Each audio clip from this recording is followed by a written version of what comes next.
Coming up on Talking Point, shots were fired at the White House's annual Correspondents' Dinner. What we know about the suspect. Plus, Kevin Warsh has a clear path to becoming the next Fed chair. What his next steps are. Virginia has redrawn its congressional districts, how the proposed changes will impact the midterms. All that and more when Talking Point starts right now.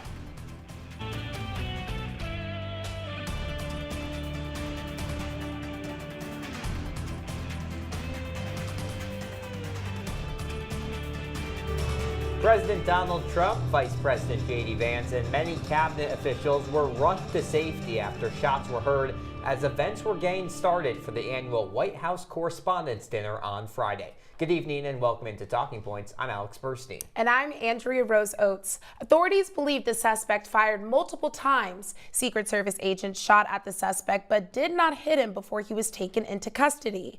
With more on the ongoing investigation is Talking Points analyst Vanessa Shmoney. Vanessa, what have authorities learned since Saturday? That's right, guys. At just about this time on Saturday night, 31-year-old Cole Thomas Allen charged through the main security checkpoint at the Washington Hilton with a loaded handgun, shotgun, and multiple knives. Witnesses from the Correspondents' Dinner reported hearing anywhere from 5 to 8 shots, one of them being CNN reporter Wolf Blitzer, who was only a few feet away from the suspect when the incident took place. President Trump, the First Lady, and J.D. Vance were all quickly escorted out. The remaining individuals at the dinner took cover under their tables as Secret Service workers moved in quickly to take the shooter down. No injuries have been reported. The only reported shot struck a Secret Service worker in the chest. However, the bulletproof vest he was wearing saved his life. Allen was treated for a knee injury he endured from being tackled by security. Officials found the gunman's manifesto quickly after in his hotel room, calling Trump a racist, pedophile, and more. This was Trump's response to 60 Minutes host Nora.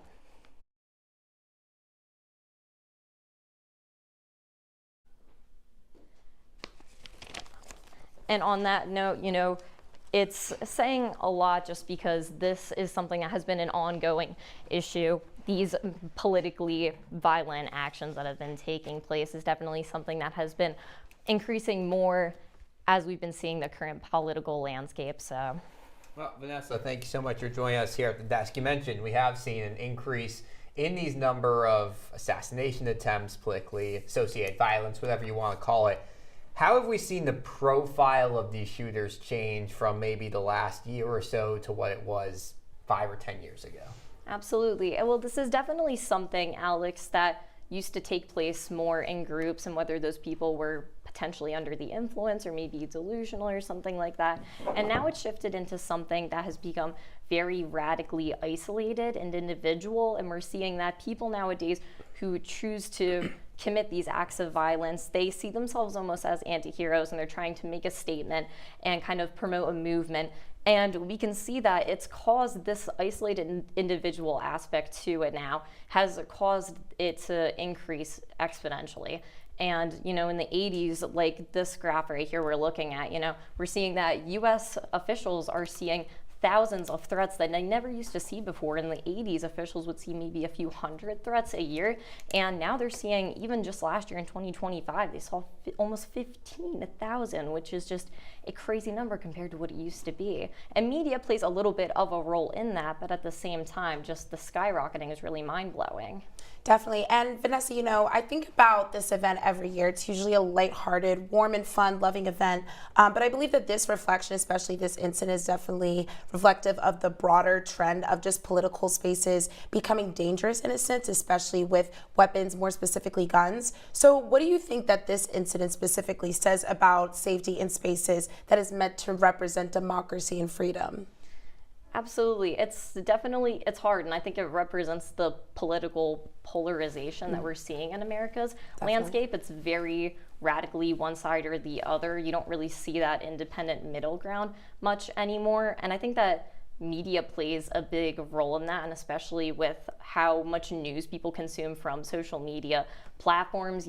Your algorithm is meant to keep you engaged in the app and keep you scrolling through videos and watching and kind of make you evoke an emotion. And because of that, people's algorithms are catered very much towards one feeling or one belief, and so it causes people to have these radical beliefs that kind of insinuates the feelings that encourage people to want to go out and do these acts of violence. Definitely. And it's interesting because in a matter of moments, it seemed you had all the information possible on Cole Allen because it's just all out there on social media now, and it's really changed because in today's landscape with both information and misinformation, you just get it so much quicker. Absolutely. And even a big part of the hearing today was that officials were talking about how just last week Allen was posting about how he was comparing Trump to Hitler and how he was encouraging people to go out and buy guns and partake in this activity.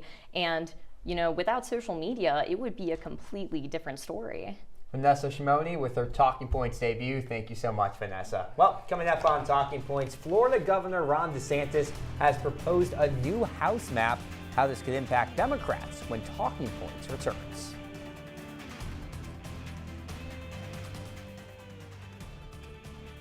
Week, Brandon met a girl on a dating app. One day after work, he finally found the courage to ask her out. No answer. He started to panic. Was he being too pushy? Maybe it was too Hey, sorry I didn't respond. I was driving. I would love to go on a date. How does tonight sound? Brandon tried to play it cool, but inside he knew. A girl so smart, so responsible. She must be a keeper. Well, Thomas, you've got pre-diabetes. But with more exercise and a change in diet, it can be reversed. I've tried exercising. It just makes me hungry for bacon. I love bacon, too. And who really likes to exercise? Not me. Me neither. Nobody. So we're good? What? Oh, you still have pre-diabetes. Big time.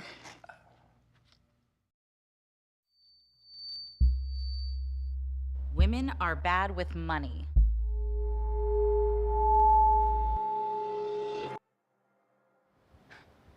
It's what the world's been saying for centuries. But now, we've got something to say. Save it. Save the old-fashioned advice, the empty excuses. It's all worthless, unlike us. To our fellow females, it is time to save ourselves by saving our money. Contributing to our futures, investing in our independence. Until we're no longer 80% more likely than men to live in poverty in retirement. So again, we say to that, save it. The falsehoods, the feelings of fault, then the funds. Learn how to save for your retirement at wesaysaveit.org.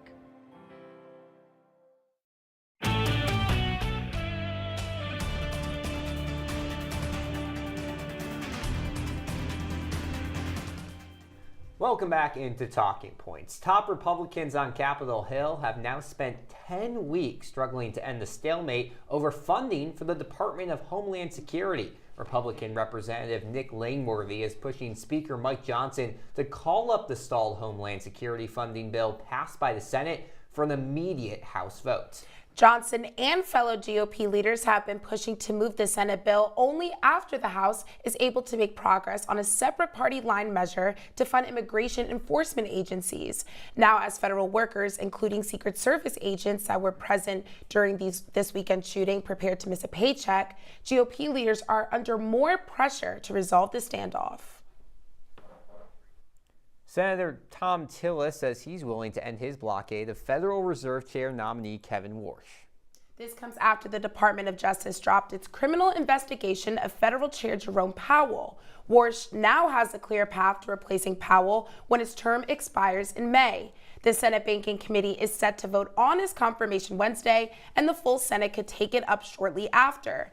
Tillis' vote is critical to Warsh's confirmation, as the Banking Committee is made up of 13 Republicans and 11 Democrats. So one Republican voting against him would have to lead a deadlock.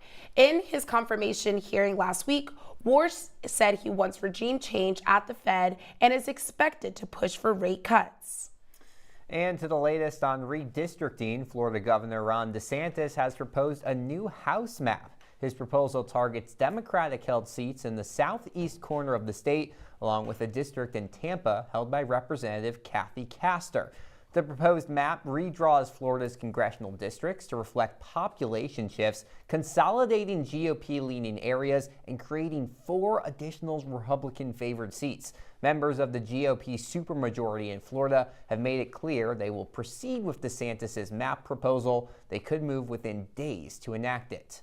The redrawn proposal comes after Virginia recently approved a constitutional amendment that would allow the state to redraw Virginia's congressional districts. With more on the new map is Talking Points analyst Drew Matiasik. Drew, what are these new proposed changes? Well, Alex, these proposed changes practically eliminate any Republican presence in the congressional delegation except for the state's 9th district. As we see on the election that just happened on Tuesday, 52% of voters in Virginia voted for this referendum. Now, that might seem really monumental, but when you compare it to the gubernatorial race that just happened in November, this is not a great sign for Democrats that want to push this redistricting, have this push nationwide. They did it in California. They're doing it in Virginia. These margins were a lot slimmer. But if we take a look at these maps, this is what the proposed map will look like that voters voted to approve last week. It really eliminates every single Republican district except for District 9, which still has about 72% of Republicans. That was from the 2025 gubernatorial race, which again favored Democrats. So solidly red district here. But look at this. They really tried to draw these lines into these big urban cities like Alexandria and Richmond and Norfolk, and they're trying to get as much of that city split up into these districts. But look at this. I mean, these are really heavily democratically drawn. Safe margins for Democrats all around. There will practically be it will eliminate any sort of swing district that we're seeing in Virginia. And just for reference, if we take a look really quickly, this is what the current map looks like. All right, you have about 4 Republicans currently in that congressional delegation of Virginia. That includes both Mark Warner and Tim Kaine in the Senate. But all these representatives, John McGuire, Robert Whitman, Jennifer Kiggins, and Benjamin Lee Klein, are all slated to be gone from the U.S. House of Representatives coming this upcoming midterm in November. Well, you mentioned it. You're taking really up to 5 districts that could be Republican and moving it to only 1. How is the GOP responding to this new map? Well, this has been an ongoing battle for months now, ever since Republicans in Texas said that they wanted to redraw their districts to gain a competitive advantage in the midterms. California responded, New York responded, now Virginia responded. But after this, Ron DeSantis, like you just mentioned, Alex, before you came over to me, has now announced that he is interested in redistricting that state. It's a redistricting battle. They're going 1 for 1 across the country. Democrats redistrict one state, Republicans redistrict another state, and it's going to keep going with this until there's no more states left to redistrict. But for now, Republicans' main the thing that they really want to look forward to right now is trying to gerrymander and redistrict that Florida map to eliminate as many Democrats as possible, just like Democrats did in Virginia. Drew, I think another major question on everyone's minds is how will these new districts impact the midterms in Virginia and the Democratic Party as a whole as well? Well, in Virginia, it's pretty much eliminating 4 Republicans. But when we go to other states like Texas and they tried to do it in Indiana, it's really unclear how this is all going to unfold in November because this is still an ongoing process, right? Florida wants to jump in on this pool. Now New York is trying to jump in on this pool. They weren't really successful trying to get rid of Nicole Malliotakis' seat earlier in the year on Staten Island, trying to gerrymander that one out. The courts threw that out.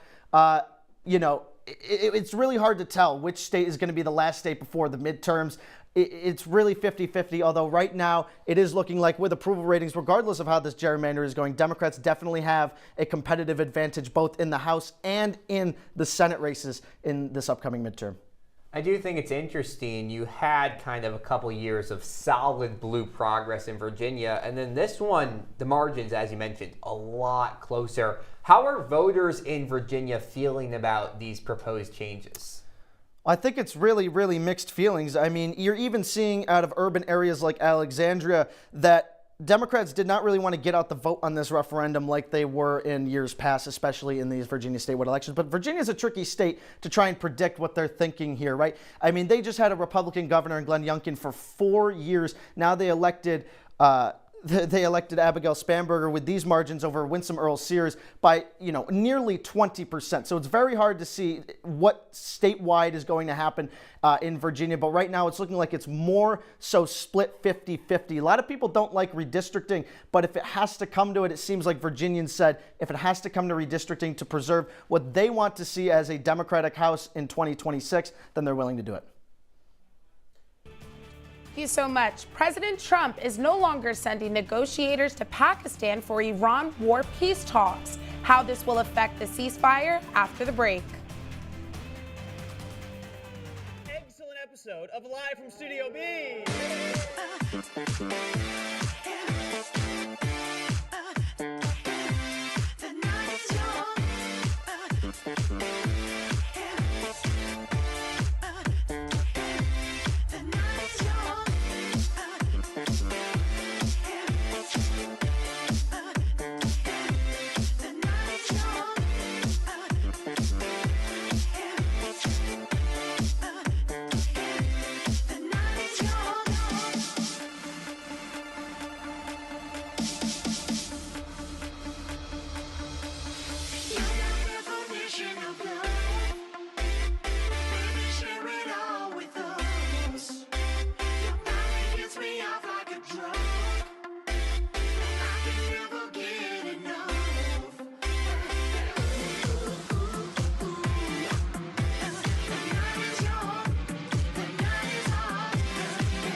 Welcome back into Talking Points. King Charles III and Queen Camilla arrived in Washington, D.C. to mark their 250th anniversary of American independence from British rule.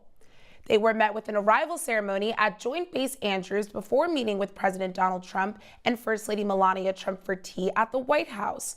While the British monarch must stay out of politics, his government is hoping the U.S. tour will help ease tensions between the president and Prime Minister Keir Starmer, who Trump recently called a loser over his refusal to assist the U.S. military in its war with Iran.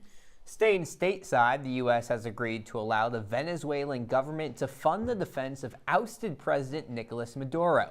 This puts an end to a legal standoff that has taken over the case for weeks. Since the Maduros and the Venezuelan government are both sanctioned by the U.S., anyone seeking payment from them needs to obtain a license from the Treasury Department to avoid violating U.S. sanction laws. Federal prosecutors and attorneys for the Maduros informed the judge overseeing the case that the Treasury Department agreed to amend the license, allowing for payments to attorneys. Maduro and his wife have pled not guilty to drug and weapons charges and are being held in federal custody in Brooklyn. Now to the latest in Iran. The flight was booked, the bags were packed, and then President Trump called off talks. Here to give us an update on the ceasefire is analyst Maya Davis. Maya, with war powers deadline hitting May 1st, what exactly has caused Iran peace talks to hit yet another wall? Well, guys, President Trump has called off his top 2 negotiators' travel to Pakistan for peace talks, despite announcing an indefinite extension to the ceasefire between the U.S. and Iran hours before it was set to expire last Tuesday.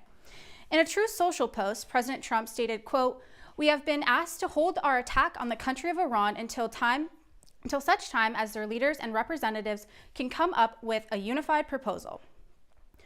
Special Envoy Steve Witkoff and Jared Kushner were scheduled to fly to Islamabad on Saturday, but Trump pulled them from the flight shortly before takeoff. The president said Iran's latest proposal fell short and took issue with who Iran was sending to the table. But pressure to reach a deal isn't coming only from Iran. It's also coming from the president's own party. Under the 1973 War Powers Resolution, the president has 60 days to wage war without congressional approval. That deadline hits May 1st, and some Republicans have warned that they won't support extending the conflict another 30 days without a vote. With peace talks stalled and the clock ticking, the question is if the president will adhere to the upcoming deadline, but he has stated that he's not under pressure. That I mentioned, but I don't want to rush myself, because every story says, oh, Trump is under time pressure. I'm not. No. You know who's under time pressure? They are. If you need more time, does that mean Americans should anticipate spending more on gasoline for the foreseeable future? For a little while. And you know what they get for that? Iran without a nuclear weapon that's going to try and blow up one of our cities or blow up the entire Middle East. You want to see what shock would be? Maya now joins us at the desk. Thank you, Maya. So as we saw, Maya, President Trump took to issue with the rank of officials that Iran was sending to the table and cited that their proposal also fell short. What does this specifically tell us about where negotiations actually stand as of right now? So the negotiations still are kind of at a standstill. The Iranian president told the Pakistan leader that Iran would not enter negotiations with the U.S. unless, quote, under pressure, threats, and blockade. So Trump is not willing to negotiate face-to-face anymore. He doesn't believe that the 15 to 16-hour travel for these negotiators is worth it at this point. So now negotiations will be held by phone, and President Trump stated that he called off these negotiations because of a previous proposal, but after calling off this negotiation, they received a proposal that he felt was much better because his main objective is he doesn't want Iran to have any nuclear weapons, which kind of was the redefining point in the second proposal. As the standoff gets longer and longer, we get closer to the midterms, and no one seems extremely happy with the war in Iran. How could this possibly impact the Republican Party at the polls? So right now, Iran is banking on the fact that the midterms are coming up. They are looking to see that Trump isn't going to actually escalate anymore because they know Americans have been unhappy with the war in Iran. And so the White House at this point is like seeking new ideas for these rising prices. They have even accused gas station operators of seizing on the war to gouge consumers, which, I mean, in Chicago, prices right now are up to $4.50 a gallon. So consumers are not happy with this, and we really don't know what to expect with these midterms. We can expect some backlash, some votes against Trump, but really at this point, it's kind of up in the air. Definitely. And my last question for you, looking ahead, some Republicans have signaled that they have no intention of supporting and continuing with this conflict without a congressional vote first. So what would that process look like if it were to come to that? So President Trump currently has three options he could go to if he meets this benchmark on May 1st. So the first would be seeking that congressional authorization, which at this point, it's kind of looking like he's not going to get it. I mean, even his majority Republicans, they don't want to sign off on this. So his second option would be winding down on U.S. operations in Iran, cutting back, returning soldiers home. Or if it comes down to it, he is able to give himself that 30-day extension. But we saw this same thing happen in 2011 with the Obama administration. But President Obama had made the argument that the U.S. operations didn't involve sustained fighting. So it's expected that President Trump can make the same argument and give himself the extension. Maya, thank you so much. As we say every week, there's always updates in this conflict. When we return, a goodbye to some of our seniors. Stay tuned.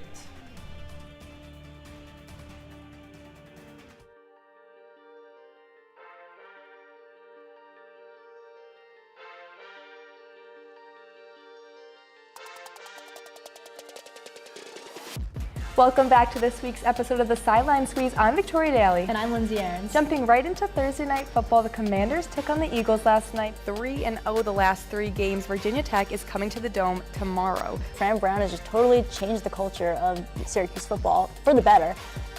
September 14th at the T-Mobile Arena in Las Vegas, we have a big fight card. Mikey, it's Canelo Alvarez versus Edgar Berlanga. The Eagles completely clicked on all cylinders in this second half. Let's go to the finals predictions. What are you thinking? I'm going Liberty and Sun, and I'm going Liberty taking it home this year. On Bones Jones really kept his heavyweight here. I mean, a pure dominant TKO. With November comes playoff time for women's soccer. That means the ACC tournament is in full swing, and the NWSL playoffs are not too far behind. She's dominant in the paint. She scores in the paint. We know that she's aggressive. She littles everybody. But what does the perimeter look like? It was a solid season for the Orange. I mean, like you said, 13-7 on the season, 4-4 in conference play. You got Cameron Breen, you got Rakia Jackson. You just need somebody at that guard spot that look thin in that area.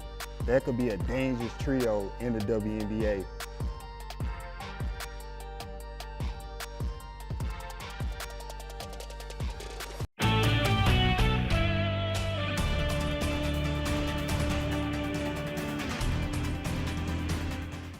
Hi, the time has come. Congratulations on your last show with CitrusTV. You were my first friend ever at the station when I came down freshman year, and I could not have asked for a better best friend throughout college. Thanks so much for being the greatest EP this year. You've taught me so much, and I'm so glad to have worked with you before you left.